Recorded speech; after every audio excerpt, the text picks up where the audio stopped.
Is it recording then? The Alan and Barry Show, episode 19. Hello, viewers at home. I better put me. Film Dan. Dan's coming up the hill. Oh. Film him. I will. You film him, man. I better put my camera in. We're talking about. This is Barry M coming back to you again. Film Dan. There's Dan. Hey, come have a look, Dan. He don't want to be filmed. He don't want to be filmed. We want to talk about wildlife and nature. It's hard to know, for me, where to begin on wildlife and nature. This is a Barry M Wildlife and Nature show with my friend Alan and my friend Dan.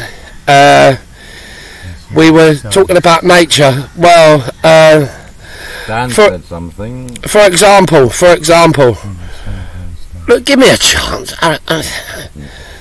For example, a lot of places through the world you get the regular bee and the regular wasp, and what the scientists are doing, they're breeding other bees and wasps, and they're more powerful than the normal bees and wasps, and they go into the hive and the nest of bees and wasps and fight them and kill them dead.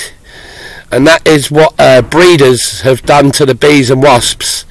They get into the nest and kill them dead. They're a more powerful bee and wasp. Anyway, basically spiders are pretty deadly, as you know. Spiders. I watched a wildlife once, and some lady went out to feed her tomatoes with water, and she put her hand down the side of the tomatoes and got a deadly bite by a tarantula, and she needed quick anti-venom. This lady turned green. She turned green in colour.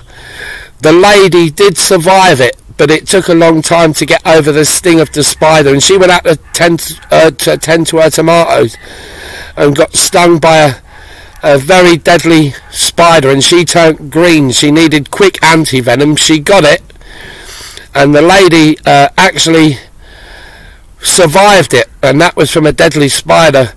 As you know, here in England we haven't really got any deadly spiders, but let me tell you that spiders in England can actually bite you and cut your hands. They can actually draw blood, spiders in England. It's 15. I'll give you the rest later today. That's what I got on there. 15. Well, I'll have to find later today. Oh, I'll have to have it. Spiders can actually draw blood on your hands. English spiders. But nature itself, you know, humans have beehives. They have beehives, and they tend to the bees, and the bees go back and forth from the hive collecting nectar and pollen, and they stick it to their legs and fly back to the beehive and put it in a wax honeycomb, and it ferments honey. So I think it does, and that's the bee. Well, of course, and you know, centipedes in this country. There are many centipedes about in this country, but you don't tend to see them, because I think that kids and mankind, and even ladies, they come up from the ground. They look so evil. They get a brick. They get splattered because they're so evil looking. They're a yellow colour in England, and people kill them, and I don't think it's right at all. Oh, bee's a bee. I don't think it's right at all. But a centipede has got about 150 legs. Now, in some tropical rainforests, you get very big centipedes, and some of them have been known to have 1,000 legs. When you got more, believe Barry M, when you got more than 2 legs, it's a very beautiful feeling. And insects and animals have got more right to be here than we have. Insects and animals, they got more right to be here than humans have. But centipedes in some tropical countries have got over 1,000 legs. I do like the Goliath tarantula, because if you get a sting off a Goliath tarantula, you wouldn't survive it.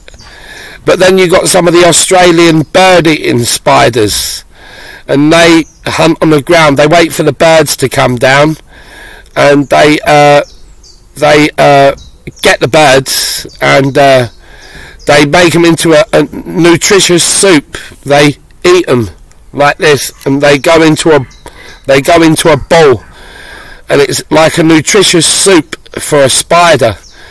But then you got the South Peru spiders from South Peru.